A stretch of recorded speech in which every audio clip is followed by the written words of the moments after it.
Olá, gente, tudo bem? Vamos ver se o microfone melhora aqui. Aquecimento iniciando aqui, olha. Tô vendo que tem bastante gente aqui comigo já. O Janderley, a Daíse, Thiago, a Marília tá aqui sempre, a Marília junto com a gente. Então quem tá aqui comigo, fala um oi, fala de onde vocês são, o que vocês estão fazendo já, vocês já são formados, são farmacêuticos, graduados ou não. Fala comigo um pouquinho aqui, manda um oi que eu tô acompanhando vocês. E o Márcio, olha, ele tá perguntando como é que faz a inscrição. Márcio, se você tá aqui, eu vou te mandar o link depois aqui de novo para quem que vai fazer a inscrição, mas se você tá aqui, você já tá acompanhando a aula. Amanhã no mesmo horário a gente tem aula novamente, tá? Então, olha, eu queria dar uma boa noite aqui para Vivian, para o Márcio, para a Helena, tá? Para a Yolanda, para o Diego, para o Janderley, para todo mundo que está aqui comigo agora.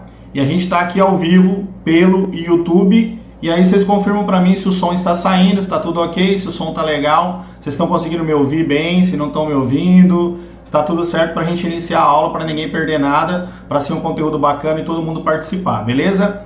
Então vamos lá, tá? O Diego está aqui comigo. Só me confirma aí se vocês estão conseguindo ouvir, se está tudo certo, tá? Vocês estão conseguindo ouvir bem aí? Eu estou acompanhando aqui. Para mim está tudo ok, está funcionando, está tudo certinho. Mas eu queria que vocês dessem só um ótimo aí, um ok para mim aqui, se vocês estão me ouvindo. Ó, o pessoal do Instagram, link lá na bio, tá? Tem um link lá na bio que vocês podem acompanhar a nossa aula de hoje aqui pelo YouTube, beleza? Tá saindo o som aí? Tá todo mundo ouvindo bem? Tá tudo ok? Tô acompanhando aqui pelo celular também. Quero ver se vocês me dão um retorno se tá tudo certo, tá?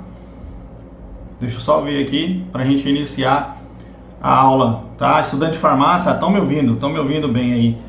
Então vamos lá, gente. Olha, seguinte, semana da consulta e da prescrição farmacêutica. Então aqui a gente não tem enrolação, nós vamos direto ao ponto, tá? Olha, tem gente de Paulista, Pernambuco, tá? O Breno tá aqui com a gente também, a Érica, Caruaru, Belém. Nossa, muito legal, gente, muito legal, bacana. Obrigado por vocês estarem aqui comigo.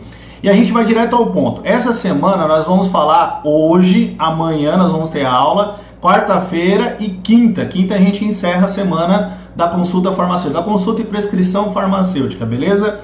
Começa hoje com um conteúdo muito especial, que é consulta farmacêutica de problema de saúde autolimitado e problema de saúde crônico. Então, se você está aqui comigo, provavelmente você tem interesse em entender como você atua frente ao paciente no atendimento. E eu quero aqui deixar bem claro o seguinte, que esse é um conteúdo para quem não vai ser entregador de caixinha. Não é aquele farmacêutico que pega a caixinha, entrega para o paciente e fala, toma de 8 em 8 horas. Não, isso é realmente aprofundado para que vocês busquem informações e eu vou passar essas informações para vocês seguirem o caminho e, consequentemente, conseguir consultar o seu paciente, estabelecer o processo de consultório farmacêutico, fazer uma anamnese farmacêutica, fazer uma avaliação clínica, entender os exames laboratoriais, tudo isso dentro dessa semana da consulta e da prescrição farmacêutica. E eu vou direto ao ponto, eu quero colocar para vocês o seguinte, qual é o cronograma nosso? E eu quero que vocês estejam comigo hoje, amanhã, na quarta e na quinta-feira. Então, hoje a gente vai falar sobre o campo de batalha. Quando o paciente seu chega até a farmácia, quando ele chega para fazer um atendimento com você, o que eu preciso entender no quadro clínico de um paciente com problema de saúde autolimitado? O que eu preciso avaliar no quadro clínico de um paciente com problema de saúde crônico? Então, eu vou mostrar para vocês hoje consulta farmacêutica desses dois tipos de problema, beleza? Quem está entrando aqui no Instagram, vai lá no link da bio e vem para o YouTube, que eu já estou ao vivo aqui no YouTube. Eu quero que vocês irão comigo até o final dessa aula de hoje. Amanhã nós vamos falar sobre uma visão além do alcance. O farmacêutico avaliando o paciente através de exames laboratoriais. Quais são os exames que nós temos que solicitar? Por exemplo, você tem pacientes com problemas hepáticos, será que a medicação que ele está utilizando não causa algum dano hepático? Como é que eu sei? Qual é o exame? Qual é o marcador? Qual é o nível? Tá? Por exemplo, vamos colocar um paciente que tem um perfil lipêmico alterado. Eu tenho que avaliar esse paciente, eu preciso saber como é que eu faço essa avaliação. Os pacientes que vão utilizar alguma outra medicação que pode alterar os níveis de glicose, eu preciso entender quais são os parâmetros que a gente avalia. Ácido úrico, hemograma e outras coisas que a gente vai falar amanhã, beleza? Quarta-feira nós vamos falar sobre avaliação clínica de pacientes, tá? Pacientes idosos, crianças e gestantes. O que eu posso orientar? O que eu posso indicar para uma gestante? Qual é o risco que eu tenho? Qual é o que não traz tanto risco? Quais são as medicações para crianças e as medicações que são utilizadas em idosos e de que forma a gente tem que orientar o uso de medicamento desses pacientes? Então, orientação, indicação e prescrição farmacêutica para grupos especiais, crianças, gestantes e idosos. Perdendo o medo, beleza? É para perder o medo mesmo e para fazer da maneira certa, tá? Para não ter risco de complicações e fazer da maneira correta, beleza? E nós vamos para a quarta aula na quinta-feira, onde nós vamos falar sobre deixar o piso salarial para trás. O que é isso? Implementar os serviços farmacêuticos, cobrar pelos serviços farmacêuticos e lucrar com isso através do seu consultório farmacêutico. Você já faz, por exemplo, MRPA? Você já faz avaliação de perfil glicêmico? Você já faz bioimpedância? Você já faz serviços farmacêuticos aonde você trabalha? Você sabe como implementar o seu consultório farmacêutico e qual é o serviço que você pode ofertar? Como funciona esse processo? Eu vou falar disso na quinta-feira e eu quero que vocês estejam aqui comigo na quinta novamente para a gente fechar essa semana com chave de ouro. Então, tem muita gente aqui, olha. A aula vai ficar gravada, Rodrigo, só que ela vai durar só uma semana, tá? É só durante essa semana que vai poder ficar disponível para a pessoa acessar essa aula. E nós vamos começar já hoje falando sobre o farmacêutico e sobre a consulta farmacêutica para problema de saúde autolimitado, tá? O que eu quero que você entenda? Essa aula de hoje é para o cara que quer sair do mais do mesmo. Sabe aquele cara que está no balcão da farmácia ou que até tem o seu consultório, o seu espaço lá, só que o atendimento é mais do mesmo, é aquela coisa que todo mundo faz? Tem um monte de gente nessa situação. O que eu vou mostrar hoje é para você sair do mais do mesmo. É para você se tornar uma referência para o seu paciente. E eu posso garantir para você o seguinte, que quando você se tornar uma referência para o seu paciente, você vai ser uma referência em qualquer lugar que você esteja trabalhando.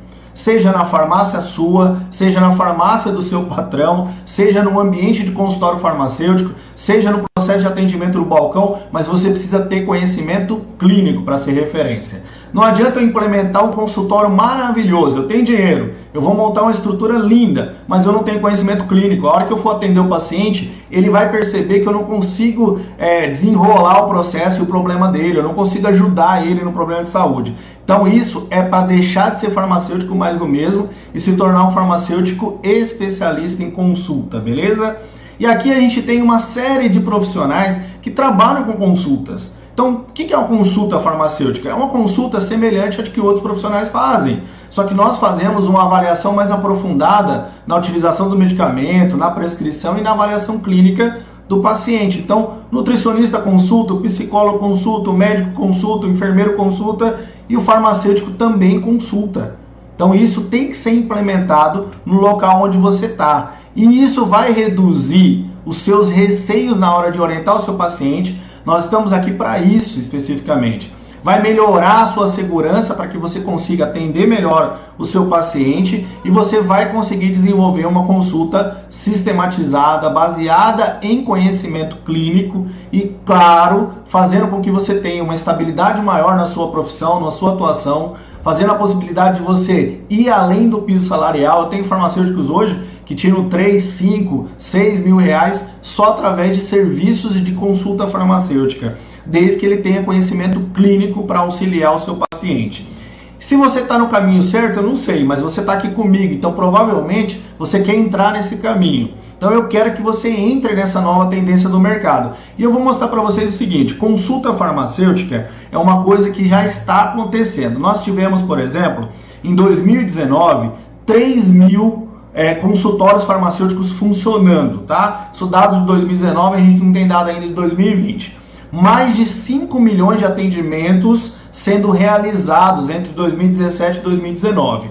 Segundo os dados, tá? Mais de 8 mil farmacêuticos prestam esse tipo de atendimento. 8 mil, pensa nesse número. Qual é a questão? Nós somos hoje mais de 220 mil profissionais. Profissionais que estão nas diversas áreas de atuação. mas só 8.000 atuam diretamente nesse processo da consulta, da avaliação clínica e do atendimento clínico do seu paciente. Você percebeu a lacuna que a gente tem ainda, o espaço que a gente tem ainda para ganhar? Fora do Brasil, isso já acontece muito. A farmácia é um estabelecimento de saúde, como é em outros lugares do mundo. E nós precisamos estabelecer esse modelo aqui no Brasil. Só 8.000 dos 220.000 farmacêuticos fazem isso que eu vou mostrar para vocês hoje. Então é um percentual mínimo, é uma quantidade muito pequena. E nós queremos que você amplie, que você entre nesse grupo e consiga estabelecer o seu modelo de consulta farmacêutica. Seja se você trabalha numa farmácia de grande porte, ou se você trabalha numa farmácia de bairro, ou se você está pensando em montar a sua estrutura de farmácia. O primeiro passo é esse aqui. Não adianta você ficar brigando pelo preço da caixinha do medicamento, aquele Adipirona que é 10 centavos mais barato, e eu vou brigar pelo preço. Se você quer fazer um diferencial pelo preço, você vai desvalorizar o seu serviço. Isso é fato. Então você precisa trabalhar realmente no montante para conseguir ganhar alguma coisa. Aqui não, o serviço é o principal. A melhora do seu paciente é o principal. E quando você monta um modelo de atenção clínica que você consegue auxiliar o seu paciente, você vai ser referência nessa área de atuação. Eu estou aqui há muitos anos, eu já estou auxiliando farmacêuticos há muito tempo. Eu tenho mais de 13 anos de carreira, trabalhei mais de 8 anos dentro da farmácia fazendo meu atendimento e hoje eu sou doutor em patologia de doenças tropicais. Sou doutor, tenho meu mestrado, tenho a minha especialização, sou professor hoje do curso de medicina, sou professor também de faculdades e universidades na área de farmácia, em pós-graduações, e eu percebi que nós precisamos avançar nessa área de atuação clínica perante ao seu paciente. E por isso, com toda essa bagagem, com todas essas informações que eu ganhei nos últimos anos, os vários anos que a gente já trabalhou dentro disso, a gente percebeu que o farmacêutico ele precisa deixar de ser tímido, sair daquela situação de atendimento no balcão rapidamente e auxiliar o seu paciente de forma correta, fazendo com que ele seja um paciente que melhore a sua condição de saúde. A minha maior experiência de todos, apesar de ter feito especialização, o mestrado e o meu doutorado, a minha maior experiência de todas, eu garanto que foi o atendimento na farmácia e o tempo que eu passei atendendo os pacientes no balcão e dentro do consultório. Isso fez uma diferença tremenda, eu falo que foi o meu maior mestrado de todos, foi esse aí. E eu quero passar um pouco dessa experiência para vocês hoje. Sou professor da área de farmacologia, para quem não me conhece ainda. Meu nome é Juarez de Souza e eu sou professor já há um bom tempo nessa área e também, claro, com o conhecimento que eu ganho dentro do curso de medicina, dando aula também para os profissionais da área, auxilia muito para a gente construir o processo de anamnese, de avaliação para o profissional farmacêutico. Então essa visão clínica que eu quero trazer para você durante essa semana, que é a semana da consulta farmacêutica. Primeiro passo, tá? Como eu falo sempre, a nossa aula é direto ao ponto. Já expliquei como vai funcionar, já disse o que vai acontecer e agora a gente vai para a aula, para a propriamente dita aula. Passo a passo nas habilidades clínicas de como consultar e de como fazer a avaliação do seu paciente. Primeiro, você precisa ter habilidades clínicas. O que é habilidade clínica? É conhecimento da área de farmacologia, é conhecimento de patologia, é conhecimento de anamnese farmacêutica. Fazer uma pergunta, quem aqui já é formado, está fazendo a faculdade, tem anamnese farmacêutica na sua graduação? Eu, infelizmente, não tive, eu tive que correr atrás para aprender esse processo de entendimento da anamnese farmacêutica. Mas eu consegui desenvolver essas habilidades. Consultar, como consultar? Deixa eu tomar uma água, né, que a garganta vai secando.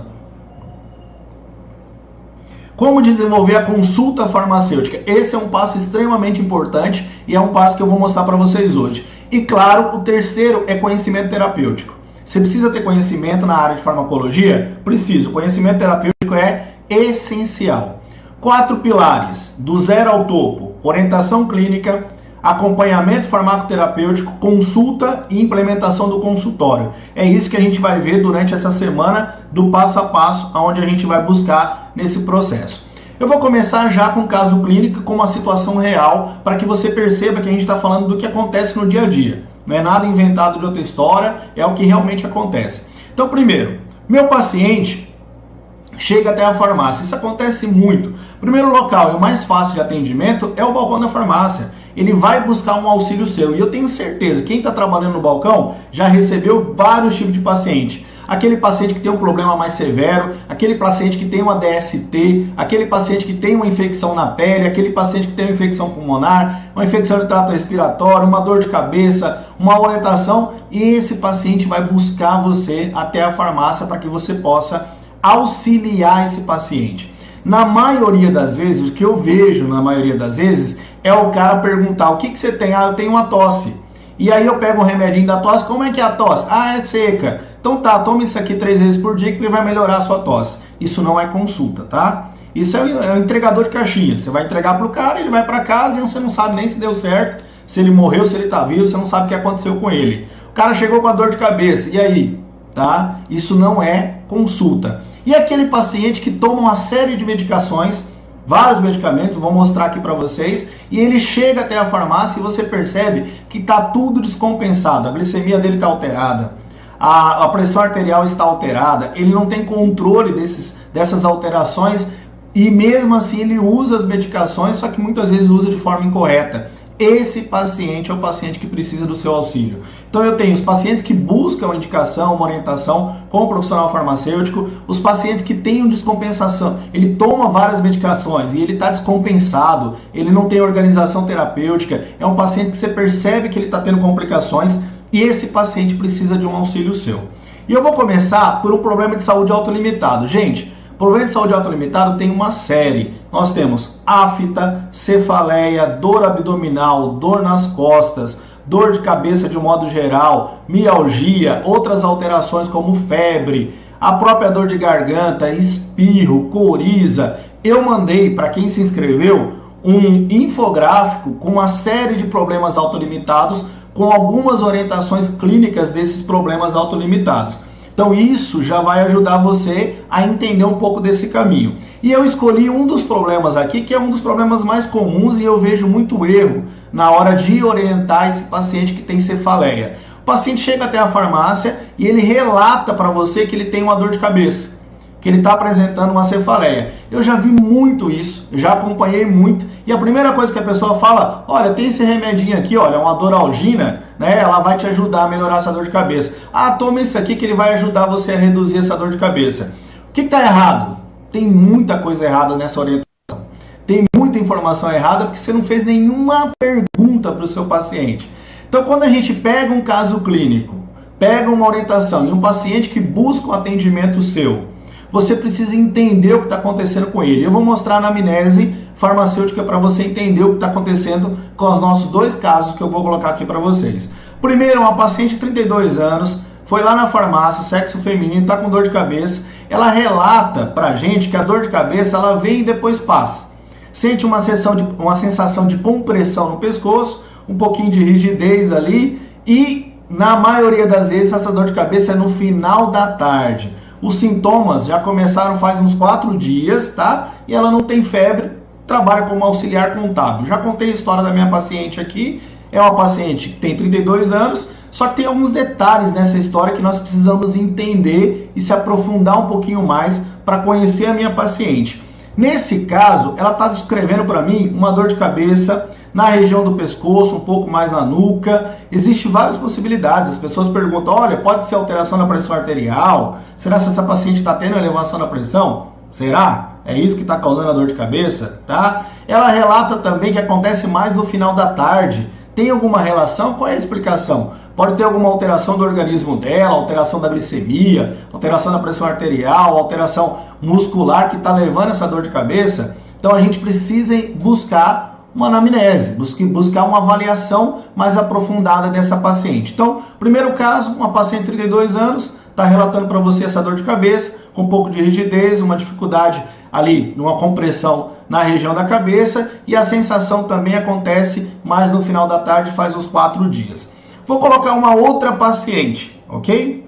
Uma outra paciente para a gente poder avaliar e conhecer a história dessa outra paciente. É uma mulher, 38 anos, secretária, ela é hipertensa, tá? E ela vai até a farmácia buscando um atendimento do farmacêutico e relata que ela tem dor de cabeça atrás dos olhos, que afeta toda a cabeça, ela sente náuseas, relata que outras vezes os sintomas já aconteceram e ela já tem um histórico de dor de cabeça aí nesse meio caminho aí, tá? Ela tomava paracetamol e dipirona e agora não está funcionando mais, ela quer tomar alguma coisa que seja mais forte. Mas toda vez que ela tomava, ficava no escuro, ela melhorava, tá? Esse é o relato da minha paciente. Ela relata que isso acontece mais próximo da menstruação, que a dor de cabeça dela piora durante esse período. E vem acompanhado de outras alterações, como alteração do humor, alteração do apetite, tá? Também possui fortes cólicas menstruais durante o ciclo. Eu quero auxiliar essas duas pacientes e eu quero entender mais do caso clínico delas, beleza? Então eu contei a história de duas pacientes, uma com uma característica, outra com outra característica, e a queixa principal dessa paciente foi o relato da dor de cabeça. Ela chegou até a farmácia com esse relato. O que eu preciso entender? É uma dor de cabeça. Mas que dor de cabeça é? Será se é uma enxaqueca? Será se é uma cefaleia tensional? Será se é uma cefaleia em salva? Ou será se tem alguma coisa por trás desse processo? Vamos lá. Vamos primeiro entender quais são as diferenças. Quando eu falo em enxaqueca, ela é mais comum no sexo feminino e a cefaleia tensional também. Então existem três grupos principais de dores de cabeça: enxaqueca, cefaleia tensional e cefaleia em salva. São os três mais comuns. E a rinocinusite. O que eu preciso perguntar para essas pacientes? Por exemplo, no quadro de rinocinusite, a paciente apresenta congestão nasal prévia, normalmente a congestão nasal, e quando ela tem secreção, essa secreção normalmente tem característica amarelada ou até purulenta. Tem alguma situação dessa relatada pela nossa paciente? Não. Só que é importante a gente saber disso, porque quando você conversa com o paciente, você pergunta para ele onde dói mais, quando dói mais e de que forma dói. Quando a gente fala de rinocinusite, por exemplo, o paciente relata que quando ele balança a cabeça para frente, isso pesa e tem uma sensação de dor e de compressão atrás dos olhos, beleza? Então a gente já não está considerando muito essa possibilidade de rinocinusite, porque ela não descreveu congestão nasal e nenhuma outra dessas alterações.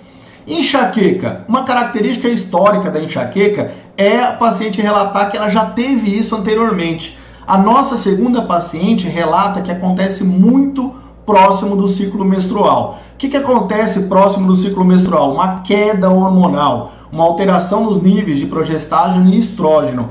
Isso é um indicativo de uma sinalização para o organismo fazer com que o paciente desencadeie o processo de cefaleia. Isso pode acontecer no quadro clínico de enxaqueca. É mais comum em mulheres, então bate com o nosso segundo caso clínico, tá? E está relacionado a fatores, por exemplo, como o período menstrual. Então tudo isso bate com o nosso caso. O que eu precisava perguntar para essa paciente? Como é a dor dela? É uma dor pulsátil, aquela dor que pulsa, que vai e volta?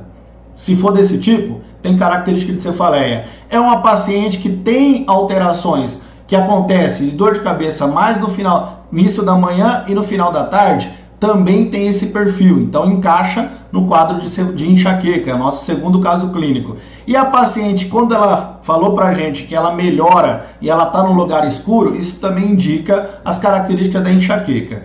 O nosso primeiro caso, eu vou considerar como uma cefaleia tensional. Como é que eu sei disso?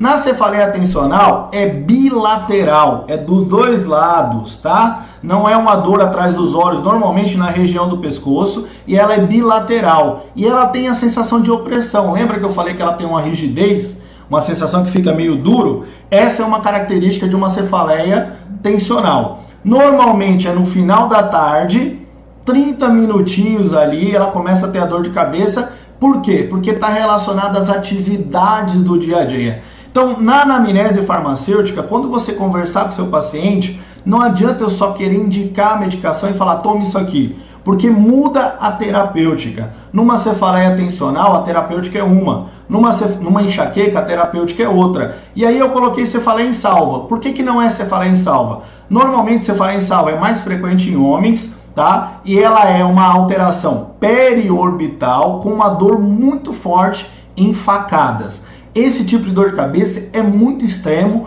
muito intenso e acontece muito no período da noite. O paciente acorda com a dor de cabeça muito intensa. E nesse caso aqui, encaminhamento médico, porque ele precisa usar triptano. sumatriptanos, naratriptanos, Omig e as outras medicações, ok? Nesse processo de avaliação do paciente, tá? A gente precisa entender essas características clínicas da doença. Então eu já tenho as características, montei aqui um quadrozinho para vocês com as características clínicas desse paciente ou dessas pacientes, e aí eu estou encaixando as informações que elas trouxeram para mim. O que eu preciso levar em consideração? Existem fatores que podem desencadear esse processo. Então, pacientes que têm, passando por estresse, por ansiedades ou alguns alimentos também podem ser fatores desencadeantes, por exemplo, de quadros de enxaqueca. No nosso segundo caso, tem um fator importante que eu coloquei para vocês aqui, que são as alterações hormonais, que casa exatamente como um fator desencadeante. Então ela falou o seguinte, que sempre próximo da menstruação ela tem essa dor de cabeça com náusea, com as sensações que ela promove durante esse período. E aí, presta atenção no detalhe, ela também tem cólica menstrual. Então eu vou colocar duas coisas que vão ajudar essa paciente e que podem auxiliar vocês na avaliação do seu paciente. Na anamnese farmacêutica, o que eu preciso saber? A paciente está grávida ou amamentando? Isso é uma informação muito importante, porque restringe o uso de medicamentos, principalmente no final da gestação, no último trimestre, início do primeiro trimestre e terceiro trimestre, são 2 trimestres de risco para o uso de AINES. Final da gestação no uso de AINES, ele pode causar alterações, por exemplo, como modificação do fluxo sanguíneo para o feto, redução, por exemplo, do líquido amniótico e risco de alteração no trabalho de parto. Então, traz um risco muito grande para a gente, tá? A paciente tem menos de 18 anos de idade, está tendo a primeira dor de cabeça ou está associada ao primeiro ciclo menstrual, não é o nosso caso, mas a gente tem que perguntar para a paciente e tem que observar isso também. A paciente já tem histórico dessa dor de cabeça, já fez diagnóstico de enxaqueca? Uma das nossas pacientes relatou que sim, ela já tem histórico de uma dor de cabeça. A paciente está tendo uma dor diferente do que é normal, então o que eu preciso prestar atenção? Eu já tenho uma ideia que a minha primeira paciente, que é aquela que tem a cefaleia tensional, a cefaleia está relacionada à tensão muscular e à atividade laboral dela. Ela é auxiliar contábil, trabalha no computador o tempo todo, então eu já tenho o perfil dessa paciente. A minha segunda paciente já encaixou mais no quadro clínico de enxaqueca. Mas o que eu preciso ficar em alerta? Se a paciente está tendo a primeira dor. Quando ela tem a primeira dor e a dor é muito intensa, é sinal de alerta e encaminhamento. Não adianta você usar o analgésico, amenizar a dor da paciente, porque ela pode estar tendo uma complicação mais severa nesse quadro clínico. Quando ela tem uma dor e essa paciente já tem mais de 50 anos de idade, ela nunca teve dor de cabeça e ela começou a ter dor de cabeça agora. Estranho, diferente, encaminha porque pode ser um quadro bem sério. A dor é a dor mais forte que ela já teve. Então, quando a paciente relata para mim que a dor é muito intensa e essa dor é muito diferente da dor que ela sentia antes, ela tinha enxaqueca, ela já sofre com isso, ela tem a dor de cabeça frequente, mas essa dor está diferente, ou ela está muito mais forte. Isso é sinal de encaminhamento. E uma pergunta interessante, essa cefaleia começou depois que ela tossiu? Alguém já fez essa pergunta na farmácia para você quando você está com dor de cabeça? Quando você chegou lá com dor de cabeça, falou, eu quero um remédio para dor de cabeça, a pessoa perguntou, essa dor começou depois que você tossiu? Por quê? O fato de você tossir pode desencadear um reflexo de estímulo para o sistema nervoso central e alterações até vasculares, inclusive com o risco de outras complicações que são mais severas na cefaleia. Ou quando a dor de cabeça acontece quando o paciente levanta bruscamente ou quando ele vai deitar. Essas modificações de circulação podem levar a alterações vasculares, inclusive com alterações que podem indicar um possível AVS se o paciente tiver outros sintomas. Então, tomar cuidado, e é uma perguntinha simples e importante. Quando começou a sua dor de cabeça, o que o senhor fez? O que a senhora estava fazendo? Ah, eu estava deitado, eu levantei de uma vez e aí começou uma pontada muito forte. Isso é sinal de encaminhamento para avaliação, porque pode sim ter uma alteração mais grave nesse quadro clínico. Outra coisa que é interessante a gente perguntar é se a paciente melhora quando ela fica no ambiente mais escuro, quando ela tem um local mais sossegado. Isso também é informação importante. E se ela já usou ou faz uso de alguma medicação. Alguns medicamentos, por exemplo, como vasodilatadores, eles podem ser desencadeantes de dor de cabeça. Quem? Vou fazer uma lista para vocês aqui. Alguns antipertensivos, como nifedipino, pode desencadear dor de cabeça. O amlodipino pode desencadear dor de cabeça. O paciente que usa algum tipo de nitrato, como nitrato isosorbida, o mononitrato, dinitrato, eles podem sim desencadear quadros de cefaleia. Então, ficar atento também a essas orientações. Quando você conversou com a sua paciente, você já pegou as informações iniciais. E agora, nós vamos partir para a sua atuação clínica. A minha primeira paciente, ela tinha um quadro clínico de alterações de cefaleia tensional, e a minha segunda paciente, ela tinha um quadro clínico de alterações de cefaleia característica de enxaqueca. Essa paciente da enxaqueca vai ser a primeira que eu vou prescrever. Lembra de um detalhe na prescrição, eu quero que você preste atenção nisso agora. Eu fiz a minha anamnese, eu coloquei as perguntinhas, eu vou mandar esse material para quem está junto comigo nos grupos aí, tem lá as perguntinhas para você fazer para a paciente, tem os sinais de alerta que você precisa ficar atento, e na prescrição, a prescrição, gente, ela precisa ter uma terapêutica farmacológica, ela pode ter uma terapêutica farmacológica, mas ela também precisa ter orientações não farmacológicas. Então eu vou colocar aqui para vocês como é que deve ser a prescrição de vocês. Além do que, a terapêutica ela deve seguir a prescrição com a posologia e a dose do medicamento que vai ser utilizada e por quanto tempo essa paciente vai usar essa medicação. O tempo de tratamento tem que constar dentro da prescrição farmacêutica. Então, terapêutica farmacológica, terapêutica não farmacológica, outros cuidados que eu posso orientar, e dentro dessa terapêutica tem que constar a posologia correta,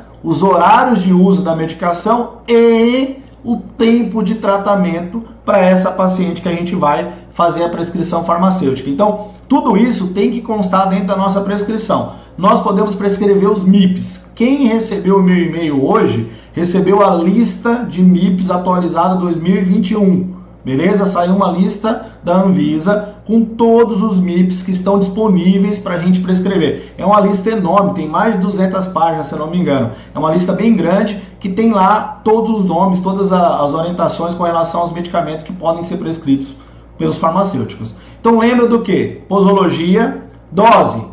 Eu vou prescrever uma dose de um medicamento X, eu vou falar aqui daqui a pouco. A posologia é X, ela vai tomar tantas vezes ao dia, por quanto tempo? E aí vem um detalhe importante. Após você terminar essa prescrição e fazer a orientação para a paciente, você precisa perguntar para ela se ela entendeu. Mas não é perguntar, é pedir para ela repetir para você o que você falou para ela. Então você entendeu? Eu entendi. Não, então repete para mim, como é que deve ser o tratamento? É assim como você explicou para mim, eu tenho que tomar no horário tal. Beleza, ela entendeu. Outra coisa, acompanhar a sua paciente.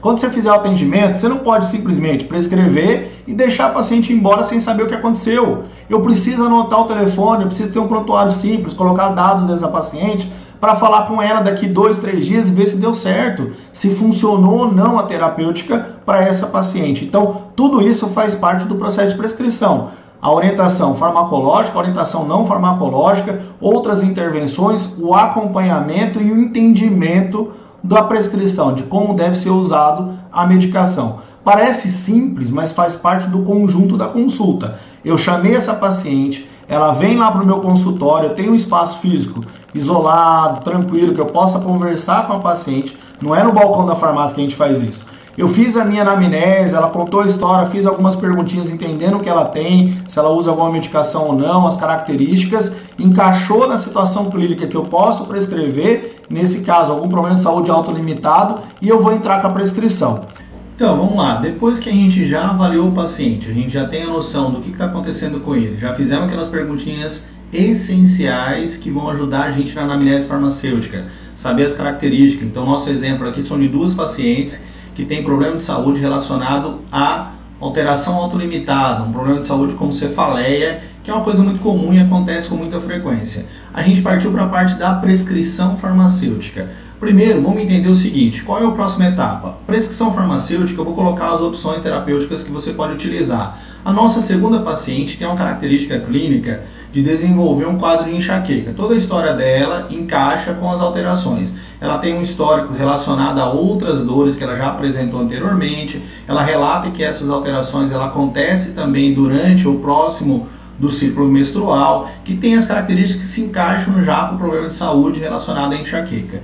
E uma opção terapêutica para você fazer a prescrição é o naproxeno. O naproxeno entra como opção terapêutica, só que tem um detalhe muito importante nessa paciente aí para você utilizar da forma correta. Então vamos entender como é que funciona. Para você utilizar o naproxeno, você vai fazer o uso da medicação logo no momento que a paciente começa a apresentar algum sintoma. Então muitas vezes a paciente fica segurando, para não tomar um analgésico, esperando aí por um período longo para não tomar um analgésico, achando que vai causar algum problema se ele ficar tomando analgésico. Não, a gente precisa entender o seguinte: quando o paciente apresentar o primeiro sintoma, por exemplo, uma alteração visual, aquelas alterações como as luzinhas, chamado de aura, ou as alterações, por exemplo, como alteração do olfato, o cheiro fica mais aguçado, sente alguns cheiros estranhos, que é um indicativo de que ela vai apresentar esse quadro de enxaqueca, ela já vai entrar com a dose de naproxeno, tá? Me fala aí depois se você sabia disso ou não, comenta aí depois pra gente poder entender se você está por dentro ou não desse processo. Utilizou uma dose de 250 mg a 550 mg, normalmente 550 mg, e ela pode repetir esse fármaco dentro de 40 minutos a 1 hora. Então, ela vai utilizar, eu coloquei para vocês aqui, olha, uma dose inicial na enxaqueca aguda de até 750 mg. Ela pode utilizar 550 e ela pode repetir depois 250 mg para tentar compensar esse efeito. No máximo, aqui ela utilizaria em torno de 750 mg, que seria a dose que vai ser utilizada para combater esse quadro de dor. Então, ela vai utilizar esse analgésico, uma dose de 550, se ela não teve uma melhora clínica, ela pode repetir essa dose ou utilizar só 250 mg, fazendo com que você tenha um efeito de controle dessa dor, lembrando que tem um teto aí de praticamente 1 grama, né, na utilização do naproxeno, 1,2 g aí mais ou menos é o teto, o limite dele. Porém, se a paciente fez uma dose, repetiu a segunda dose dentro de 40 minutos e não teve melhora, a gente vai chegar nesse limite, nesse teto do AINE. Todo AINE tem um teto, tá? Tem um limite de ação terapêutica, onde não adianta eu ficar insistindo e utilizando mais doses, porque não vai ter uma melhora clínica. Tem que partir para uma outra opção analgésica, e na maioria das vezes seriam os triptanos, que tem que depender de prescrição do médico nesse processo. Mas vamos lá, entendendo a ação do naproxeno, eu vou fazer a minha prescrição, vou fazer a orientação para a paciente, para ela utilizar sempre no início do primeiro sintoma, do primeiro sinal que aparecer em relação a essa cefaleia que ela vai apresentar. A partir do momento que ela fez o primeiro comprimido, ela pode repetir mais uma dose dentro de 40 minutos a 1 hora. Se não houver melhora, aí teria que partir para outros analgésicos mais potentes. Essa é uma característica da utilização do naproxeno e precisa ser lembrado no tratamento da enxaqueca dessa segunda paciente que a gente está orientando. Vou colocar que a prescrição vai ser feita dessa forma, com essas orientações. Vou passar essas informações para a paciente e vou falar para ela utilizar só nos momentos que ela for apresentar o quadro clínico de dor. Qual é a questão? Precisa ter uma orientação muito boa para a paciente, para ela saber também que se as frequências das dores começarem a aumentar, o número de dores, né, às vezes que ela fica com cefaleia, começar a aumentar, a gente precisa ter um encaminhamento para que vá para o profissional médico, para ele fazer uma avaliação e usar drogas que são profiláticas desse quadro de enxaqueca. E é interessante também, talvez, fazer um encaminhamento dessa paciente para o ginecologista, para poder fazer uma avaliação, se não é possível, ela fazer a utilização do contraceptivo de uso contínuo, aquele de 28 comprimidos, para evitar que ela tenha esses picos no ciclo menstrual e esses quadros que atrapalham a vida dela. Também foi colocado que ela tem muita dor e muita cólica, então vou falar um pouquinho da cólica daqui a pouco para vocês. Então fiz a prescrição, orientei que ela faça o uso como abortivo da dor no momento que ela estiver apresentando os primeiros sintomas, que ela for apresentar a dor, ela vai fazer uso do naproxeno e ela vai ter essa medicação guardadinha em casa para ela utilizar no momento que ela precisar. Porém, eu tenho que lembrar o seguinte: se eu tenho uma paciente que tem um desconforto gástrico, ou se ela já apresenta lesão gástrica, existe duas possibilidades. Ou ela vai fazer uma associação no uso, nestes momentos, de omeprazol, de um medicamento inibidor de bomba, que vai amenizar o sintoma de desconforto gástrico, mas uma outra indicação que poderia ser utilizada seria o Flancox ou o etodolapo. Ele tem uma medicação que causa uma ação mais seletiva, então o Flancox tem uma característica de ser mais seletivo, o COX-2, evitando assim o desconforto gástrico. É uma opção terapêutica, segue um modelo de prescrição semelhante ao processo de administração de 400 mg, sendo que o paciente pode repetir essas 400 mg caso ela não tenha uma melhora dentro dos 40 minutos a 1 hora. Então, uma opção terapêutica seria o próprio Flancox como opção no tratamento da enxaqueca para pacientes que têm algum desconforto gástrico.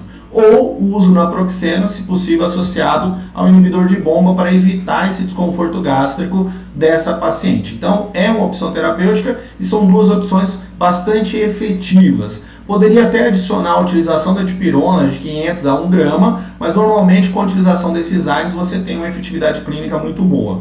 Então essas seriam as opções. Agora ela falou pra gente também, aquela nossa segunda paciente, que ela tem um desconforto, principalmente durante o período menstrual, de um sangramento de cólica muito intensa, né? Ela falou que ela sente muito isso, então ela junta em alguns momentos os quadros de cefaleia e em outros momentos os quadros de cólica. E eu coloquei esses dias numa aula que eu estava falando sobre AINES, uma forma de você administrar o medicamento para controlar a cólica. Quando você fala na utilização de AINES para reduzir a dor da paciente, uma recomendação importante. Eu vou colocar aqui o exemplo do meloxicam, mas poderia ser aplicado a outros AINES também.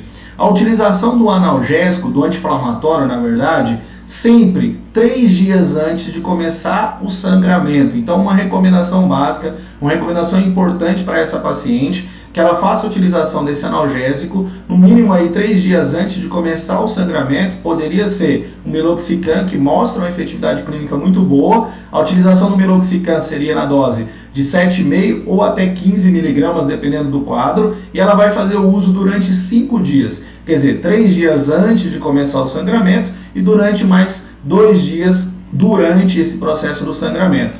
Lembrando que são 5 dias de utilização que vai reduzir o fluxo, reduz em 30% a 50% esse sangramento que a paciente vai apresentar e reduz também a dor, reduz também a cólica que essa paciente vai apresentar. Agora eu queria colocar para vocês também algumas outras orientações. Então, na paciente, por exemplo, com cólica, você pode colocar na sua prescrição uma orientação não farmacológica para que ela utilize bolsas de água quente durante o período de dor, né? Principalmente na região abdominal, na parte de baixo ali da barriga. Isso vai amenizar e ela precisa também usar alguma roupa que possa auxiliar e deixar aquela região um pouquinho mais quente. Isso vai diminuir um pouco também o fluxo e as cólicas que essa paciente vai apresentar. Então coloco como orientação não farmacológica lá a utilização dessas orientações de bolsa de água quente e de deixar um pouco mais quente aquela região, que é a orientação na cólica aqui. Então, nossa prescrição vai envolver o uso de naproxeno para analgesia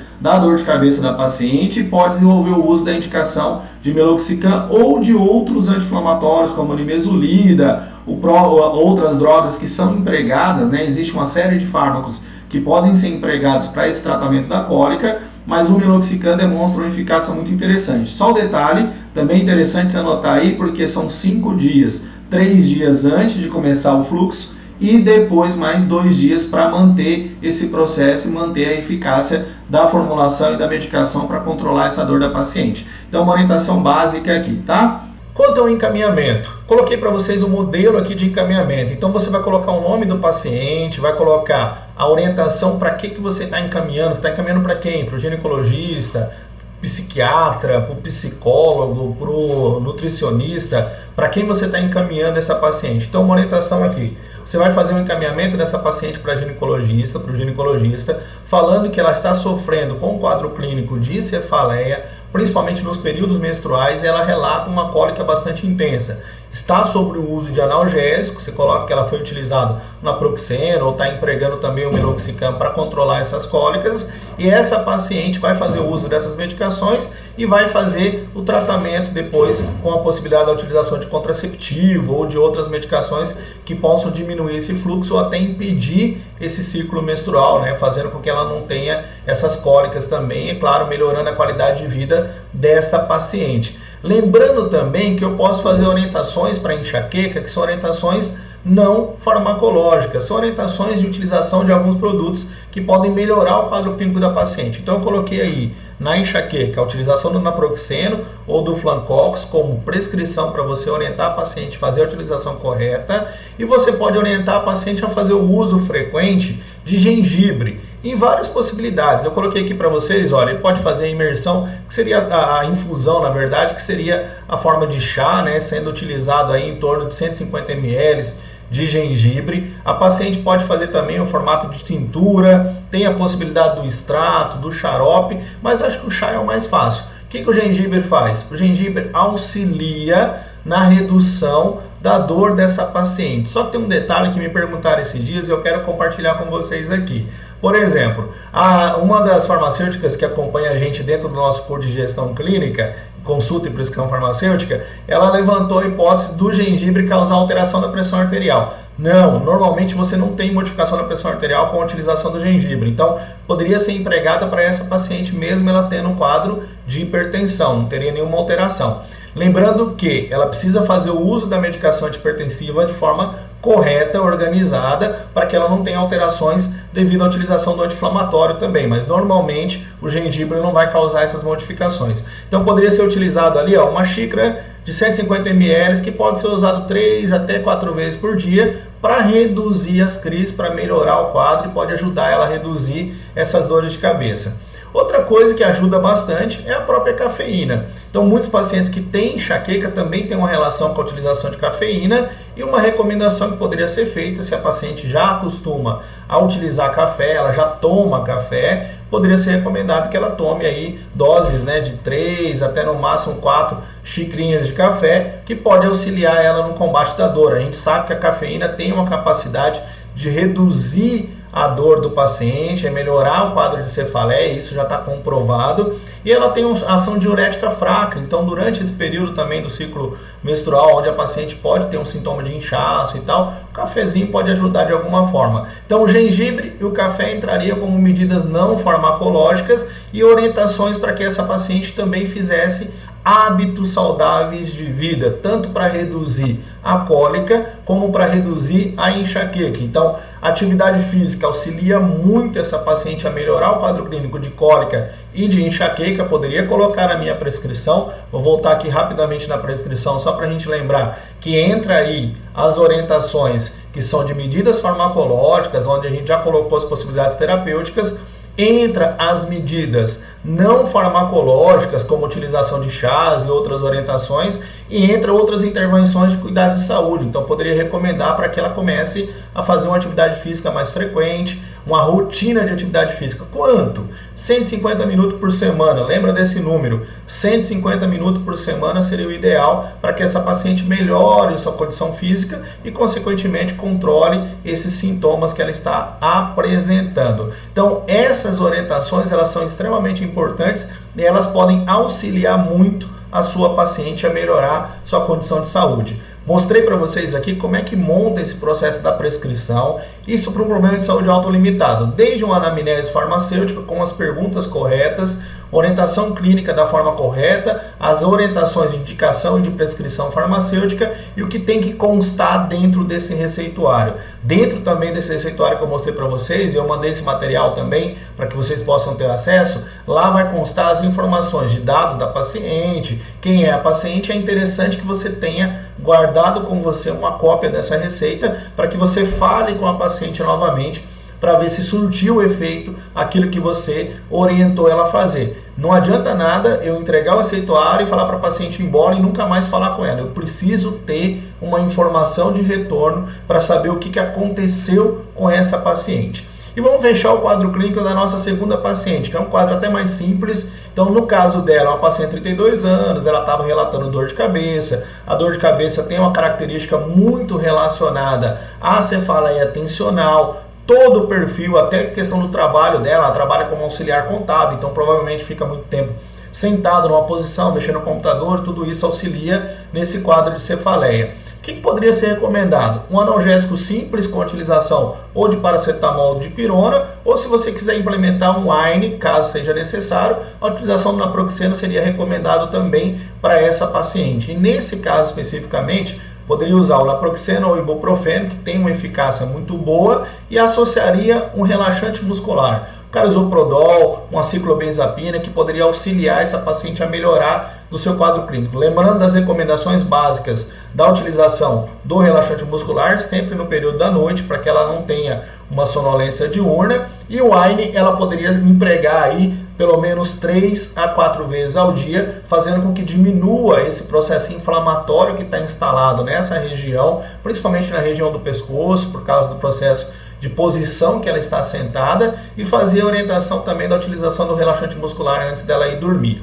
Uma recomendação de fisioterapia preventiva ou daqueles movimentos que você pode fazer levantando pelo menos a cada 1 hora, passando ali pelo menos 5 a 10 minutos, fazendo uma movimentação com o corpo para diminuir a tensão muscular e reduzir o quadro clínico de dor. Então é um quadro simples, dá para você fazer a orientação e colocar lá. Caso seja necessário ou seja mais severo, faça um encaminhamento para o fisioterapeuta para que ela possa ter uma correção de postura, uma modificação do posicionamento dela. Isso pode auxiliar também essa paciente a melhorar da sua condição. Então nós falamos aqui do problema de saúde autolimitado, tá? Um resumão desse problema de saúde autolimitado. Tem muita informação aqui para vocês e a gente vai entrar agora em problema de saúde crônico, tá? Então nós estamos aqui organizando para que você conheça tanto as orientações do problema de saúde autolimitado como dos problemas de saúde crônico, beleza? Agora nós vamos falar sobre o problema de saúde crônico, de complicações que são crônicas, e agora o bicho pega porque tem muita informação aí e tem coisas que são um pouquinho mais especiais e você precisa prestar atenção. Então vamos comigo até o final para você entender nesse processo de consulta e também saber depois quanto você cobra na consulta, quanto que é o custo dessa consulta e também entender o tempo de duração, como é que se organiza esse processo de consulta também. Eu vou te dar algumas dicas sobre isso daqui a pouquinho lá mais para o final. Beleza, uma mulher de 48 anos, é doméstica, hipertensa, é diabética tipo 2, tá? E é dislipidêmica, tá? Tem alterações de lipídios, é diabética tipo 2 e vai até a farmácia solicitando um acompanhamento, uma consulta, uma orientação do profissional farmacêutico. Ela relata que a pressão arterial está ficando descontrolada. Nos últimos dias ela não está conseguindo ter uma pressão arterial dentro do padrão, já que ela é uma paciente hipertensa e faz o tratamento. Relata que ela está fazendo o tratamento correto, mas que o controle da pressão não está adequado. Então ela está se sentindo mal por causa disso e por isso ela procurou orientação. Primeiro, o que eu preciso lembrar e qual é o procedimento nesse processo de consulta? Lembrando sempre que a consulta ela parte do paciente ou da própria busca sua para o paciente. Por exemplo, eu posso estar no balcão da farmácia e eu percebo um paciente que utiliza uma série de medicações, que faz o uso lá de vários medicamentos diferentes para alguns problemas que ele apresenta, e eu faço um convite para ele: olha, a gente tem aqui o serviço de consulta farmacêutica, organização posológica, orientação terapêutica, eu quero fazer o acompanhamento do senhor, o senhor não quer participar dessa consulta?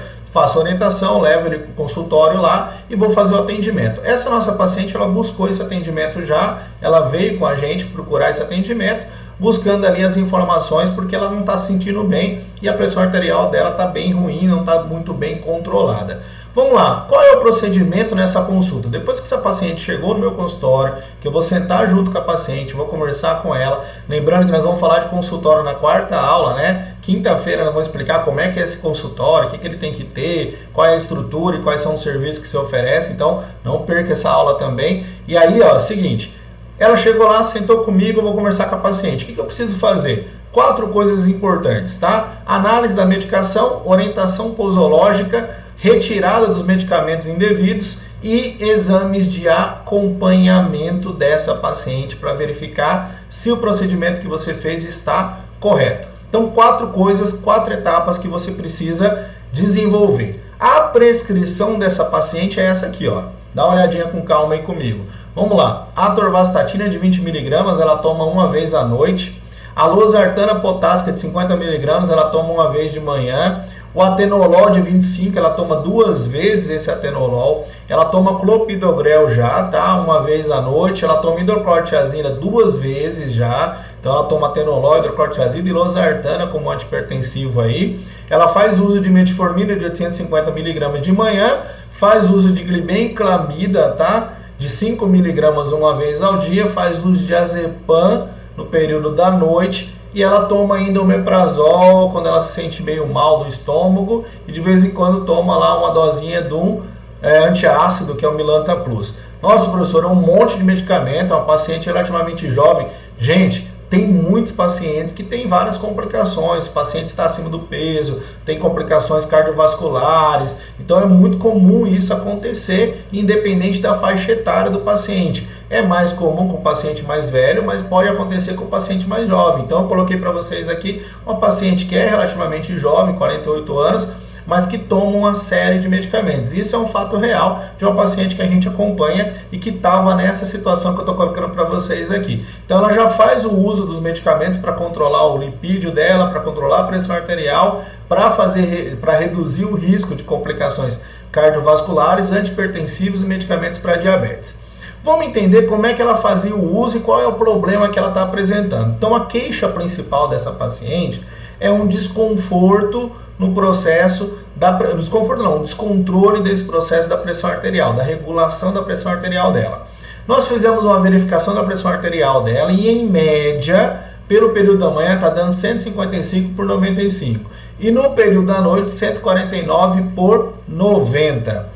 A hemoglobina glicada dessa paciente, ela fez um exame, está até mais ou menos dentro do parâmetro, está em 7,8, o ideal seria abaixo de 7%. Eu vou falar de exames, né? Na aula 2, então abaixo de 7% seria o ideal dessa hemoglobina glicada. E nós fizemos uma glicemia de jejum que deu 138. E aí? Está dentro do parâmetro, está fora do parâmetro? A glicemia de jejum, também falo na aula de exames laboratoriais, para uma paciente diabética poderia até ser considerado como bom. Ela está abaixo de 140, então dá um limite ali do ideal. Seria o ideal abaixo de 100.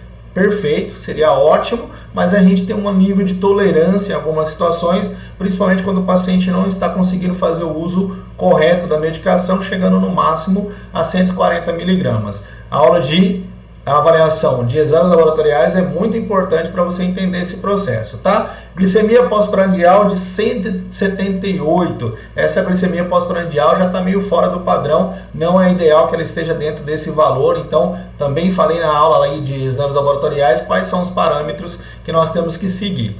Mas o foco principal talvez agora seria mostrar para você como é que você vai trabalhar essa regulação da pressão arterial, já que a paciente usa uma série de fármacos e infelizmente os mesmos fármacos não estão dando conta de controlar essa pressão. Será se o erro está nas doses? Será se o erro está na quantidade de medicamento? O que ela está fazendo de errado para que essa pressão não esteja controlada? Lembrando que ela está tendo picos de hipertensão, picos de pressão arterial de 180 por 110, é uma situação já de emergência hipertensiva, perigosa, e situações onde a pressão arterial pela manhã está ficando alta e à noite também não está dentro da nossa meta, que seria abaixo ali de 130 por 90. Então, abaixo dessa 130 por 90 seria o ideal para essa paciente, ou até se ela já teve algum evento cardiovascular, não é o caso, seria até mais baixo que isso, o ideal como meta terapêutica.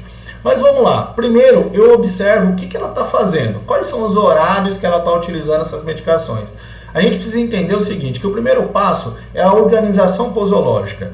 Primeiro, vamos entender que quanto menores as vezes que ela pare, menos vezes ela pare para tomar medicação, melhor para ela. Então, o paciente que toma medicação 5, 6 vezes por dia, ele se perde na utilização do medicamento. Então, a minha orientação básica, sempre no início da conversa com o seu paciente, é entender a rotina que ele está fazendo, quais são os hábitos, que hora que ele acorda, que hora que ele vai dormir e quais os horários que ele está fazendo o uso dessas medicações. Fazendo essa orientação de quais são os horários que ele está utilizando a medicação, eu preciso organizar a terapêutica dele. Primeiro passo, conversei com a minha paciente e ela falou assim para mim, olha, eu tomo atorvastatina depois do jantar, que me falaram que estatina tem que tomar à noite, tá? Será que está certo isso? Atorvastatina tem que tomar à noite ou não? Losartana, ela falou que ela toma antes do café da manhã, então ela toma losartana e atenolol de manhã, antes do café da manhã. E atenolol ela toma antes do café da manhã e depois do jantar, tá? Orientaram ela dessa forma. Clopidogrel, ela toma depois do almoço. Hidroclorotiazida, ela toma depois do café da manhã e toma mais um comprimido à noite, tá? Metformina, ela toma depois do café da manhã e ela toma diazepam no período da noite, quando ela vai dormir, e a glibenclamida antes do almoço. Então ela para 1, 2, 3, 4, 5, 6 vezes no dia para tomar essas medicações. Tem algumas coisas que a gente vai ajustar dentro dessa organização posológica, beleza? Então vamos entender como é que a gente faz esse processo e quais são os ajustes que nós precisamos fazer nesse primeiro passo. Raciocínio clínico. melhor horário de uso de acordo com a rotina do paciente. Sempre buscar o melhor horário de uso daquela medicação de acordo com a rotina do paciente. Outra informação importante, sempre reduzir o número de tomadas. O ideal é que ela fosse fazer o uso de medicamento somente 2 vezes por dia. Isso seria ótimo para ela. Ou até uma vez, se fosse possível, tá? Mas se não for possível, no máximo 3 vezes por dia. Porque quando ultrapassa esse limite de mais de 3 vezes por dia, o risco da paciente não seguir a adesão é muito grande. Analisar as interações e verificar como eu faço o ajuste dessa posologia. Então eu já coloquei um caso aqui que tem um monte de medicamento, por isso que eu quero que você preste atenção para entender como é que faz esse processo, para saber como é que a gente ajusta isso, tá? O que eu fiz agora? Eu ajustei a posologia dessa paciente especificamente, tá? Como? De que forma? Observando a rotina da paciente e observando a melhor hora de utilização daquele medicamento. Então eu vou começar de baixo para cima com a glibenclamida. Coloquei a glibenclamida para ela usar antes do café da manhã. Por quê? Porque existe uma orientação na utilização da glibenclamida antes desse café da manhã, principalmente 15 a 20 minutos antes, com um copo de água, simplesmente, para que ela sofra absorção e ela atinja o seu pico de concentração no horário ideal, a hora que o paciente está absorvendo o seu alimento, e ele vai controlar melhor a glicemia desse paciente. Então, a orientação básica na sulfonilureia é a utilização pelo período da manhã, antes do café da manhã, mas ela tem que fazer o uso do café da manhã, ela tem que consumir o café da manhã, senão ela vai ter risco de hipoglicemia, ok? Então, ela vai fazer o uso antes do café da manhã. O que mais que a gente fez? Lembra que a atorvastatina ela estava usando à noite, porque alguém orientou ela de utilizar as estatinas à noite, porque seria mais interessante, teria mais eficácia? Nesse caso, não. A atorvastatina é uma estatina de longa duração, é um inibidor aí que tem uma possibilidade de emissão irreversível do sistema da HMG-CoA redutase, fazendo com que ele tenha um efeito prolongado. Então, ela acaba atuando às 24 horas. Então, não é necessário que ela faça a utilização da medicação à noite. Por isso, eu trouxe ela pelo período da manhã. Sempre que você observar que a medicação pode ser usada após a alimentação, eu vou colocar ela sempre após a alimentação. Então, uma recomendação, depois do café da manhã, uso da atorvastatina, beleza? Então, o uso da atorvastatina não sofre interferência com a absorção de alimentos, com alterações de alimentos, então eu posso utilizar depois do café da manhã. Losartana, olha que interessante, a gente faz o uso da losartana pelo período da manhã, também após o café da manhã de 50 mg. Essa paciente não vai ter interferência e não vai ter alterações na sua absorção. A losartana pode ser sim empregada após o café da manhã. Uma água para melhorar a garganta. E o atenolol? Aí vem um detalhe interessante. Ela fazia o uso de atenolol 2 vezes por dia. 25 mg e 25 mg. Porém, a gente percebeu que tem uma disparidade na pressão arterial. Pelo período da manhã ela está tendo uma alteração maior. Pelo período da noite a pressão arterial está um pouquinho mais baixa. Mas vamos lá, vamos entender o seguinte. A dose de 50 mg de atenolol, ela vai cobrir e vai ter uma eficácia durante todo esse período. Então não é necessário que ela faça o fracionamento dessa dose, utilizando uma dose de manhã e uma dose à noite. O que a gente fez aqui? A gente facilita a posologia dela, junta as 2 doses e ela utiliza essa medicação pelo período da manhã, sempre após o café da manhã, porque não vai ter interferência no processo de absorção. Senhor, eu posso fazer esse ajuste?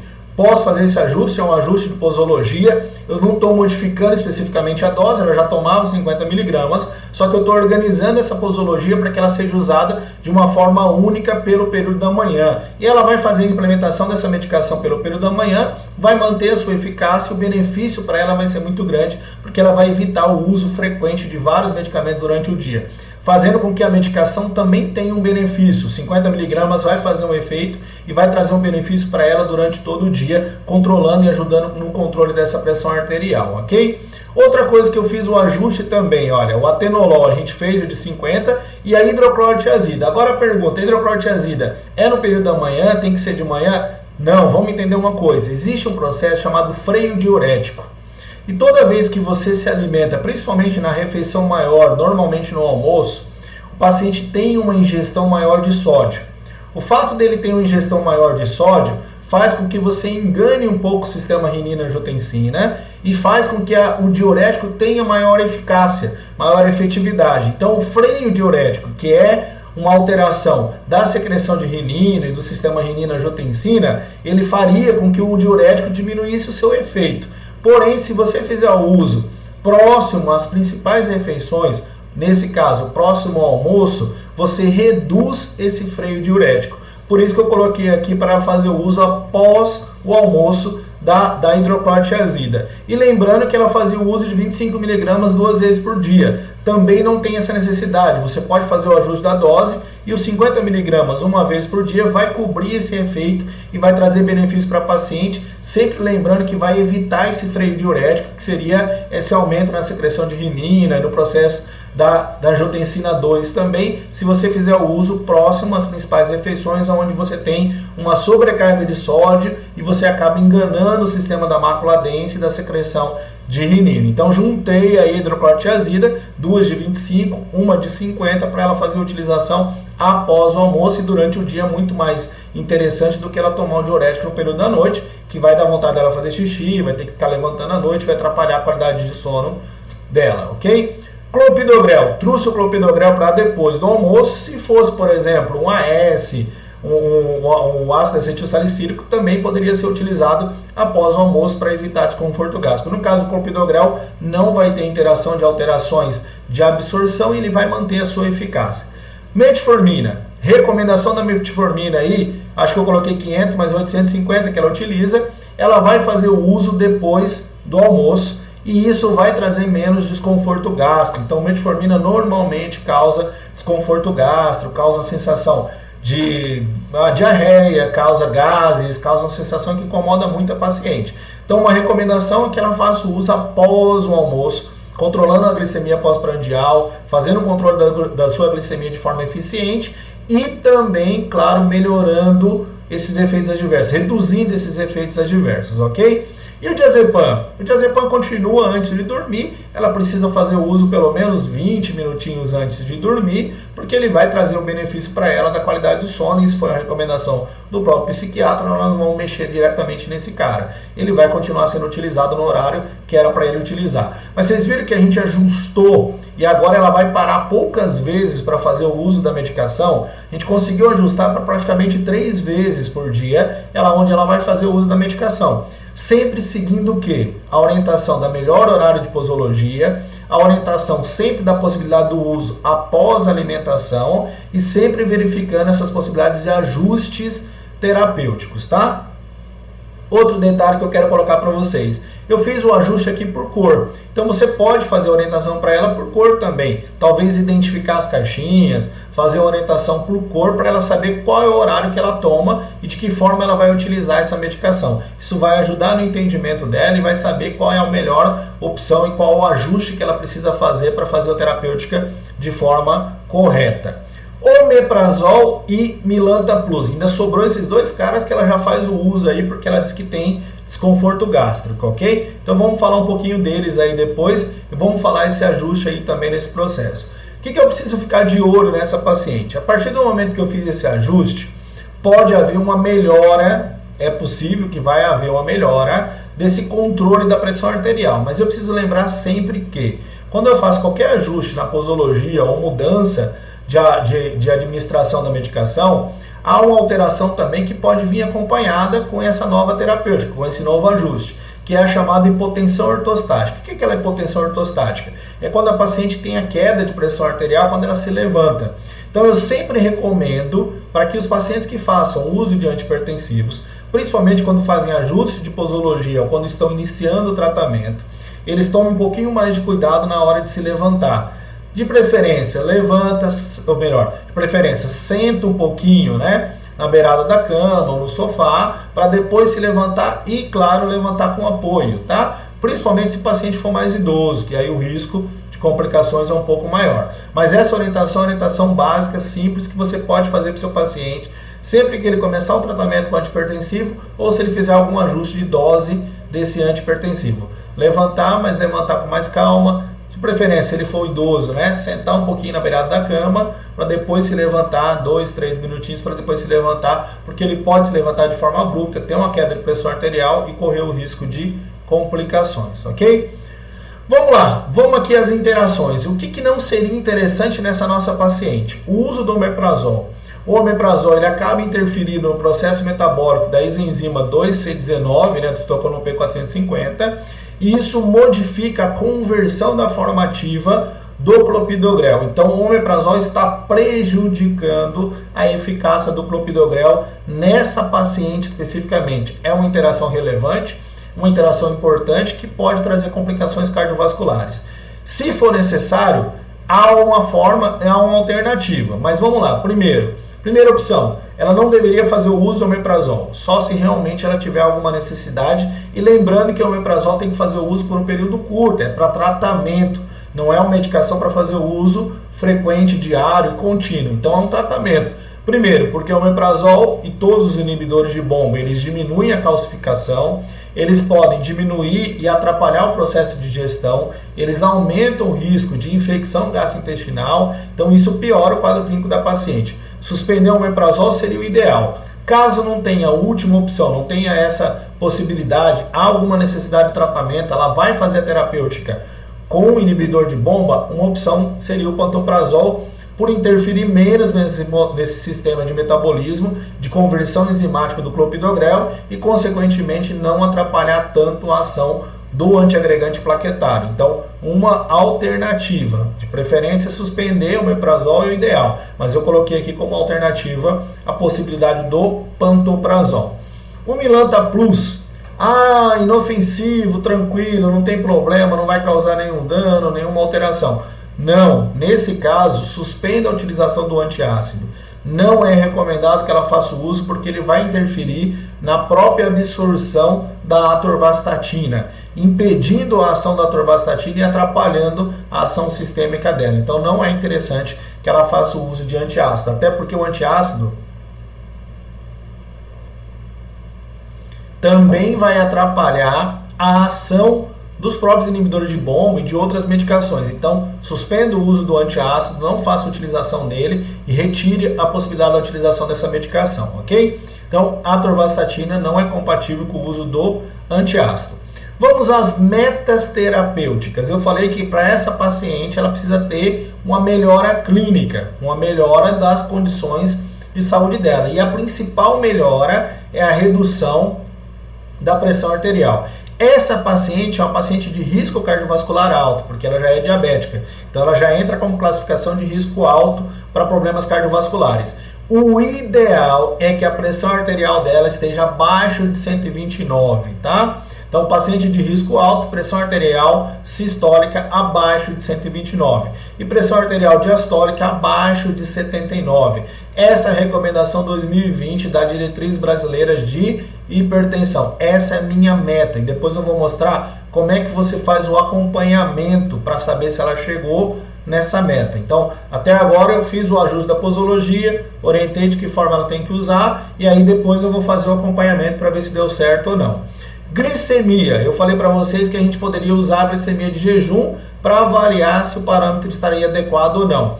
Glicemia de jejum, ideal abaixo de 100. Ideal abaixo de 100. Até 130, a gente considera ainda dentro do normal, dá uma escapadinha, 130 e poucos. Até 130 estaria bom para essa paciente. Não ganha 5 estrelas, mas, olha, dá para melhorar, mas está dentro do limite, tá? É aceitável, é tolerável. Vamos lá. Pós-prandial, que é pós-prandial? É pós-alimentação. 2 horas após a primeira garfada que ela der no alimento. Então, 2 horas após a alimentação. Uma recomendação é que a glicemia pós-prandial esteja abaixo de 160. Esse seria o ideal para essa paciente. Até 180 ainda é um pouquinho tolerável, daria para aceitar em algumas situações clínicas, principalmente porque ela não está fazendo o uso correto, na posologia adequada, então daria para aceitar. A nossa paciente está um pouquinho fora desse padrão, mas não está com a glicemia tão estourada assim, não está com a glicemia tão alterada assim. Mas a recomendação é essa, meta terapêutica de hipertensão e meta terapêutica de glicose. Então, a partir do momento que eu fizer o ajuste da terapêutica dessa paciente, ela precisa tentar chegar próximo dessa meta. Tem que ter eficácia, tem que ter resultado clínico, beleza? Então, agora a gente já estabeleceu a nova posologia, já fizemos a organização, já retiramos quem não devia, fizemos todo o processo. E agora o próximo passo entra o acompanhamento, tá? O que eu vou fazer para acompanhar se isso que eu estou implementando funciona ou não? Eu quero ver se está dando certo ou não. O primeiro passo é o seguinte: faça o MRPA. Se você não sabe ainda implementar isso, eu tenho uma aula no YouTube que eu explico exatamente como fazer o processo, porque é uma aula mais longa. Mas vamos lá, vamos implementar o MRPA. Faça isso, implemente no seu estabelecimento, na sua farmácia, no local onde você trabalha, no seu consultório, esse tipo de serviço. Serviço de check-up do diabetes, da hipertensão, check-up da hipertensão, ok? Nesse caso, você vai fazer uma avaliação das medidas de pressão arterial pelo período da manhã e pelo período da noite, durante 4 dias consecutivos. Lembrando que essa paciente vai fazer o uso, ou melhor, vai fazer a medida da pressão arterial de manhã, antes do café da manhã e antes de tomar a medicação, e vai fazer a medida da pressão arterial à noite, antes do jantar e antes de tomar a medicação. Ela faz o uso dessa medida, ou melhor, ela faz a verificação da pressão arterial 4 dias consecutivos, mas a cada dia, por exemplo, a cada manhã, ela vai fazer, por exemplo, 3 medidas, 2 ou 3. Ela tem que fazer uma média. Então, faz 3 medidas pela manhã, 3 medidas à noite. Lembrando que a cada medida tem que ter um intervalinho de pelo menos 1 minuto. Então, faço uma medida, espero 1 minutinho, repito, espero 1 minutinho e repito novamente. Anoto na minha ficha, você vai ter uma ficha na sua farmácia, no seu consultório, que você vai entregar para a paciente e vai explicar para ela como ela vai fazer esse monitoramento. E a partir do momento que ela começar a fazer esse monitoramento, ela vai fazer isso 4 dias consecutivos. Vai trazer esse resultado para você. Você pode observar a média, tá, dessa verificação da pressão arterial da manhã e da noite, e você vai conseguir ver a eficácia terapêutica daquilo que você implementou, daquela organização posológica que você fez para a sua paciente. Provavelmente vai estar mais ajustado essa regulação da pressão arterial. Lembrando que nós podemos demorar até 4 semanas para o organismo se adaptar corretamente ao uso do antihipertensivo. Então não adianta você pegar na primeira semana, fazer o MRPA e não estar 100% e falar, oh, nossa, não deu certo. Não, espere e repita depois de 2 ou 3 semanas, fazendo novamente o MRPA para verificar se realmente está adequado ou não. Então pode demorar até 4 semanas depois que você faz um ajuste na posologia para que as medicações se adaptem ao processo, o organismo também se adapte e você tenha uma regulação correta da pressão arterial.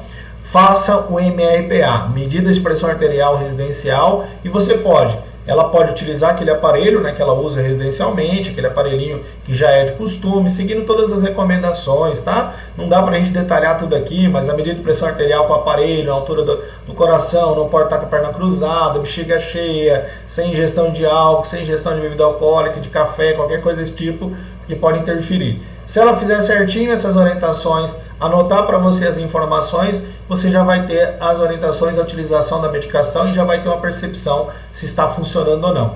Então, recomendação, ela começou a fazer o ajuste dessa posologia nessa semana, espere daqui a alguns dias, espere pelo menos 1 semana, implemente um MRPA para ela, né? Na próxima semana, daqui 7 dias, ela faz 4 dias de verificação da pressão arterial, manhã e noite. Recomendação sempre seguindo aquilo que eu falei, período da manhã antes do café da manhã, à noite antes do jantar e antes de tomar as medicações. E ela vai anotar essas informações para você conseguir ver como é que está esse início do processo do tratamento.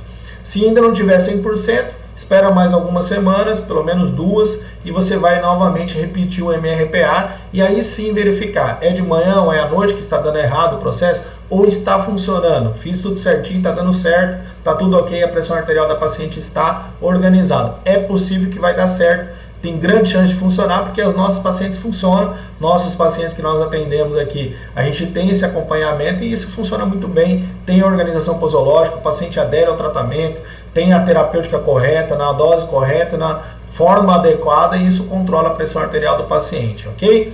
Fora isso, um outro possível serviço farmacêutico é o monitoramento da glicemia, que eu vou falar um pouco mais na aula 2, né, que é o perfil glicêmico, onde o paciente vai fazer a verificação da glicemia durante 3 vezes na semana, durante uma semana só, segunda, quarta e sexta, ou pode ser terça, quinta e sábado, mas 3 vezes na semana, tá? Não são dias consecutivos, mas 3 vezes na semana, onde ele vai verificar a glicemia pelo menos 6 vezes por dia. Eu vou explicar esse perfil glicêmico na aula de exames laboratoriais e como você pode ofertar esse serviço para a sua paciente, para ela avaliar, para verificar se a glicemia dela está correta. Uma outra possibilidade é a hemoglobina glicada, porém a hemoglobina glicada me dá um parâmetro de 3 meses passado, então não adianta eu pedir a hemoglobina glicada agora, já que eu fiz um ajuste de posologia hoje. É melhor você fazer um perfil glicêmico na próxima semana, avaliando essa glicemia da paciente e aí sim entendendo se está dando certo ou não a melhora da terapêutica que você fez o ajuste. Então esse monitoramento glicêmico e o serviço de MRPA, que é o chamado check-up diabetes, check-up hipertensão, ele tem que ser implementado por você na sua farmácia. Quem ainda não aprendeu saber como é que faz esse processo, assiste a nossa aula de exames laboratoriais e também tem algumas aulas minhas no YouTube onde eu explico exatamente sobre esse monitoramento glicêmico e sobre o check-up de hipertensão. Isso precisa ser implementado, tá? O que mais? Então, você que está me vendo agora é o seguinte, vamos lá. Já expliquei como é que faz o ajuste da posologia, já expliquei o que ela tem que fazer de organização na terapêutica, já coloquei as metas para esse paciente, já coloquei os serviços e os exames que você precisa fazer. Os serviços, na verdade, que você precisa implementar com esse paciente para poder melhorar a condição clínica dela. O que mais? Pode solicitar algum exame? Sim. Perfil lipídico e hemoglobina glicada, mas a hemoglobina glicada tem que esperar um pouquinho para ver se realmente ele vai ter um resultado bom ou não do que eu fiz. O perfil lipídico é interessante porque eu tenho ideia de como está a situação clínica dela hoje e como vai estar a situação clínica dela daqui a um mês ou daqui a 2 meses, quando eu solicitar um novo exame laboratorial. Esses são exames que você deve fazer a solicitação para essa paciente especificamente, porque você vai conseguir enxergar quais são as alterações e os níveis de glicose ou as modificações da glicemia e também do perfil lipídico com colesterol, triglicerídeo, HDL, e eu vou falar muito mais sobre isso na aula de exames laboratoriais. Então, solicitação de exame, esse é o meu modelo que eu uso de solicitação de exames laboratoriais do farmacêutico para acompanhamento farmacoterapêutico. Lembra que é dessa forma que nós fazemos essa solicitação. Preciso registrar? Sim, você precisa emitir uma declaração de serviços farmacêuticos, tá? E você precisa emitir também um prontuário, você precisa ter um prontuário dessa paciente. O prontuário que eu utilizo é esse modelo aqui, é um prontuário mais longo e tal, onde você vai colocar todos os dados da minha paciente. Então as informações estão aqui disponíveis dentro desse prontuário, onde a gente utiliza essa implementação para que a paciente tenha as informações registradas e guardadas no nosso computador. E emitir uma declaração de serviço. Quais foram os serviços que você fez? Consulta, avaliação clínica, avaliação da farmacoterapêutica, organização posológica, tudo isso são serviços que você está ofertando. Além do MRPA, além do serviço de perfil glicêmico que você pode também ofertar para essa paciente, ok? Na prescrição, posso prescrever alguma coisa para ela? Recomendação, ela é uma paciente hipertensa e diabética. Uma das orientações de medicamentos ou de produtos nutracêuticos que podem auxiliar na melhora clínica dessa paciente. Poderia empregar ômega 3, alho, vitamina D e até a utilização de chá verde, que pode ajudar de alguma forma na regulação da pressão arterial dessa paciente. É um auxílio a mais que pode ser uma prescrição e ou uma orientação da utilização, né, para essa paciente. Então eu posso prescrever cápsulas diárias para melhorar a condição dessa paciente. Ela vai utilizar sempre depois do almoço, melhorando assim, diminuindo assim o risco cardiovascular e melhorando a pressão arterial dessa paciente. Não recomendo chocolate amargo, apesar dele ajudar na redução da pressão arterial, mas não é uma recomendação porque é um paciente diabético, então não é tão interessante. Mas cápsula diária ou utilização de ômega 3 poderia ser benéfico para a paciente, ou vitamina D, e até a utilização de chá verde também pode trazer benefício para a paciente, tá? Outras orientações, como a utilização de suplementos polivitamínicos, principalmente porque a paciente usa metformina. Metformina reduz a absorção de vitaminas do complexo B, então poderia implementar a suplementação com essas vitaminas, auxiliando e melhorando a condição física dessa paciente. E a suplementação com zinco, que poderia ser implementada, que auxilia até no metabolismo de glicose, na melhora da resposta imunológica, reduzindo assim os riscos de complicações dessa paciente que já é diabética e é hipertensa também. Então poderia, ainda além de tudo, todo o serviço que eu estou colocando, poderia colocar aqui uma prescrição farmacêutica com orientação na utilização desses produtos que eu coloquei para vocês aqui. O que mais? Dentro dessa prescrição, vou colocar toda a descrição farmacológica, se eu for prescrever uma cápsula diária, se eu for prescrever o ômega 3, se eu for prescrever outros produtos, tá? Polivitamínico, sempre utilizando depois da alimentação, tal. Vou colocar os cuidados de orientação de saúde, recomendação perda de peso, com a recomendação também das medidas, né, de atividade física e mudanças de hábitos alimentares que eu posso inserir. E outras medidas não farmacológicas. Por exemplo, na hipertensão, eu posso sempre recomendar, quando ela estiver se sentindo mal, que ela melhore a sua respiração, que ela pare e respire de forma mais lenta, tá? Práticas comportamentais de reduzir o estresse também ajuda muito. E mudanças de hábitos, que todo mundo sabe o que é as mudanças para a atividade física e para a melhora dessas condições, ok? Então essas orientações são importantes. No caso do diabetes, uma recomendação importante, tá? Sempre a avaliação dos pés da paciente. Porque toda semana é recomendado que alguém olhe os pés dessa paciente. Uma filha, um filho, algum familiar olhe os pés para ver se ela não tem alguma lesão. Porque todo paciente diabético pode ter neuropatia e pode ter lesões que vão fazer com que o paciente tenha complicações ou pé diabético, é uma coisa muito séria. Então, precisa olhar para ver se não tem uma feridinha que a pessoa não está sentindo, que pode necrosar e pode piorar. O uso de cremes hidratantes sempre é interessante porque melhora a hidratação da pele, tomar bastante água, é claro, mas melhora a hidratação da pele e reduz o risco de lesões e de ferimentos, principalmente se for um paciente mais velho e se for um paciente diabético, tá? E alimentos doces, sempre tem um docinho na bolsa, caso a pessoa sinta mal porque ela toma hipoglicemiante. Então pode ter algum momento que ela passe mal e ela tem um docinho, é melhor ela colocar o docinho na boca e depois verificar a glicemia para ver se ela não está baixa, que pode acontecer também, a pessoa ficar muito tempo sem comer ou tomou hipoglicemiante, isso pode trazer alguma coisa de ruim para essa paciente, ela pode se sentir mal. Então uma recomendação aí, que são recomendações de medidas não farmacológicas para paciente que é diabético e hipertenso. Algumas medidas que eu coloquei para vocês, dá para colocar todas, até porque a aula é mais curta, então não tem tanto tempo assim. Beleza? E vamos lá, vamos continuar aqui. E agora a gente vai finalizar falando sobre essa questão da consulta. Quando a gente falou da consulta farmacêutica, ela não é para todos os pacientes. Vocês viram que são pacientes específicos, pacientes que têm alguma complicação que necessita realmente do nosso auxílio. Outra coisa é a consulta que não é do balcão, ela precisa ser feita dentro do consultório, dentro do ambiente, onde você pode conversar com mais tranquilidade com o paciente. E lembrar que quando você atende um paciente com problema de saúde crônico, você vai gastar um tempo maior para poder fazer todas essas orientações que eu coloquei para vocês. Então, normalmente, esse paciente vai ter um tempo de consulta que dura 40 minutos, mais ou menos. Então, você precisa fazer um agendamento dessa consulta. Não dá para você atender o tempo todo esses pacientes. Não dá para você ficar lá disponível o tempo todo para atender esses pacientes, porque nós temos outras tarefas dentro do estabelecimento.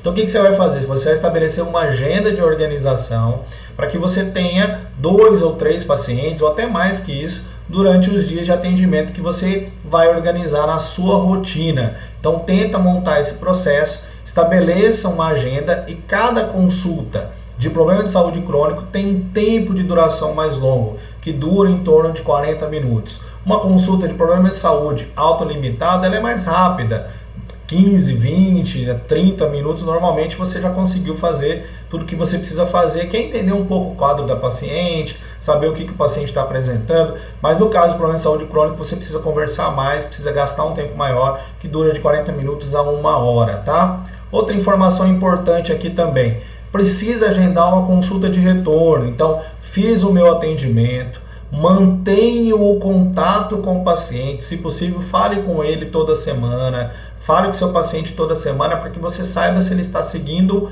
ou não as orientações que você estabeleceu para ele. E marque uma consulta de retorno. Essa consulta de retorno vai acontecer, tá? A partir do momento que você tenha organizado na sua agenda, mas de preferência 30 dias depois que você fez o primeiro atendimento, para que você tenha um retorno com esse paciente. E claro, a consulta de retorno pode já estar embutida no preço que você cobrou na primeira consulta. Então vá marcar uma consulta de retorno do paciente para que ele volte, para você saber se está dando certo, se ele melhorou, se ele não melhorou, se funcionou ou não, ou se você tem que implementar outras medidas para tentar auxiliar esse paciente na sua condição de saúde. Então sempre ter essa consulta de retorno, que é muito importante. E claro, a partir do momento que você implementar isso, vai começar a aparecer pacientes. Não é uma coisa que explode de um dia para o outro, porque as pessoas estão aprendendo ainda quem é o profissional e como é o nosso atendimento. Mas eu tenho certeza que daqui a alguns dias você já vai estar com essa fila, que nem tem o nosso aluno aqui do nosso curso de gestão clínica, o Ricardo, que já trabalha com essa parte de consulta farmacêutica, e todos os dias ele tem 10 até 15 pacientes, tem vezes que ele tem para atender durante o dia, em situações até mais rápidas, de exames rápidos, testes rápidos, mas em outras consultas que demoram um pouquinho mais. Então provavelmente daqui a algum tempo você já vai estar com uma fila formada aí na sua farmácia para o seu atendimento, para buscar no seu auxílio. Eu tenho certeza que os pacientes vão buscar e vão reconhecer você como uma referência farmacêutica. Então segue as orientações que nós estamos dando aqui para que você se torne essa referência farmacêutica, tá? E crie um diferencial na sua carreira. Nós temos farmacêuticos que ganham bem mais aí dentro desse processo de consulta, 3, 5, 6 mil reais só de consulta farmacêutica, fazendo os seus atendimentos, tendo um diferencial e tendo reconhecimento profissional. Rentabilidade financeira junto com reconhecimento profissional, eu acho que é o que a maioria das pessoas estão buscando e buscam no dia a dia. Então, ser um profissional diferenciado. Coloquei uma tabelinha de serviços aqui, mas só para exemplificar para vocês. Qual é, em média, o valor dessas consultas? Depende muito do local, depende do modelo que você está estabelecendo. Existe, por exemplo, farmacêuticos que fazem consulta, mas são donos de farmácia, então eles não cobram pela consulta, eles cobram só quando eles fazem prescrição e o paciente acaba comprando a medicação com eles. Outros locais, o farmacêutico faz o seu atendimento e cobra pela consulta. Então, gira em torno de 30, 50 até 250 reais. Eu tenho farmacêuticos que cobram esse valor mais alto, muitas vezes, pela sua especialidade, pela área de atuação. Então, essa flutuação aí de 30 a 250. De 50 a 250 em média, numa consulta farmacêutica, dependendo do que você oferece de serviço, já que você implementa toda essa melhora de condição. Agora tem uma ideia que as pessoas têm na cabeça que eu acho que é muito errado, que é a ideia de que quando você fizer o processo de consulta, o paciente não vai cobrar, não vai querer pagar, desculpa. Não vou cobrar porque o paciente não vai pagar. Ideia errada. Eu tenho plena certeza que quando você implementar o serviço, se você não vai cobrar, esse paciente vai chegar no final e vai perguntar o quanto é. Quanto é, doutor, o serviço? Quanto é isso que o senhor fez para mim? Porque ele vai se sentir tratado, ele vai se sentir melhor, vai trazer benefício para ele. Então, quando você implementar, você vai perceber. Eu já tive farmacêuticos que fizeram isso. No início não acreditavam, achavam que não ia dar certo. E aí a pessoa fala, não vou cobrar não, porque eu acho que as pessoas não vão pagar. O que ele percebeu? Toda vez que terminava a consulta, tá, a pessoa perguntava quanto é. Toda vez que terminava o serviço, a pessoa perguntava quanto é. Ela se sente na obrigação de retribuir o benefício que você está trazendo. Então, implemente, faça a sua cobrança do serviço, porque é um serviço importante. E eu volto a lembrar o que eu falei no início da aula. Todos os profissionais consultam. Todos os profissionais da área da saúde têm a sua atuação dentro do seu consultório, fazendo as suas consultas. Seja um nutricionista, seja um psicólogo, um enfermeiro, um médico, qualquer profissional dessa área da saúde, ele está ativo, está fazendo seus trabalhos de consulta. Então nós também podemos implementar e podemos receber bem por isso, tá? E se você quer se especializar mesmo, quer se aprofundar, gostou do conteúdo que a gente está mostrando aqui hoje, das outras aulas que a gente vai mostrar durante essa semana, eu vou fazer um convite para você. Eu estou abrindo algumas vagas, são vagas restritas para o nosso treinamento de gestão clínica do paciente, consulta e prescrição farmacêutica. É um treinamento completo que envolve semiologia, anamnese, prescrição, consulta de pacientes, problema de saúde crônico, autolimitado, do zero ao topo, módulos avançados, paciente diabético, hipertenso, contraceptivos hormonais, exames laboratoriais, todos os módulos 100% disponíveis para você assistir a hora que você quiser, o tempo todo, quando você quiser, quando você puder, 100% online, acesso ilimitado, nosso suporte para você assistir quantas vezes você quiser, mentoria pessoal minha, por isso que eu abro poucas vagas, eu estou abrindo agora uma turma nova, que são no máximo 20 alunos para essa turma nova, eu não quero mais alunos, porque não dá conta da gente dar apoio para todos eles, então eu quero dar um apoio legal, por isso que a gente está ofertando. Atualizações, todas as lives que eu faço semanalmente entram como atualizações dentro desse curso, desse treinamento. É um curso completo, gestão clínica do paciente, um curso que dá todo o suporte para você, onde a gente tem técnica de anamnese, avaliação clínica do paciente, consulta farmacêutica, módulo de consulta de problema autolimitado, módulo de consulta farmacêutica, problema de saúde crônico, análise da farmacoterapia, plano de cuidados terapêuticos, adesão ao tratamento, falando os módulos aqui, tá? Aspectos clínicos da terapêutica, farmacologia, tá? Farmacologia da terapêutica medicamentosa aplicada e prescrição farmacêutica para dor, para febre, para cefaleia,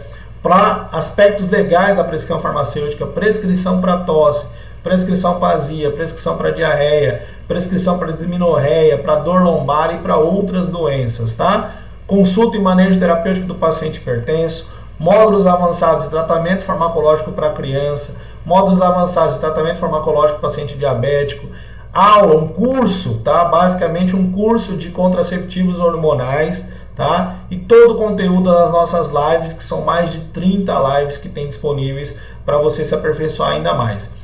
Todo o material que eu falo que a gente tem disponível está dentro desse material, desse curso de gestão clínica do paciente. Então, prontuário, encaminhamento, receituário, solicitação de exames, plano terapêutico, infográfico com protocolo clínico, tabela, MRPA, plano terapêutico, fim de risco, quadro de patologias, lista de MIPs e outros materiais estão disponíveis dentro do curso de gestão clínica do paciente. É muita coisa, tá?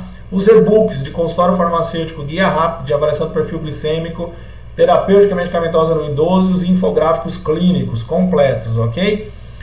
Bônus exclusivo, você tem acesso à comunidade terapêutica, que eu posto lá os meus vídeos e as informações exclusivas para essa comunidade, acesso a todas as aulas semanais, a todas as lives, apoio técnico na implementação do consultório, curso de antibiótico terapia está incluso, curso de anticoncepcionais, de manejo da hipertensão, de manejo de diabetes, psicofarmacologia, de medicamentos para criança e serviços farmacêuticos. Tudo aí dentro do nosso treinamento e entra como bônus, como material exclusivo e específico para a sua área de atuação.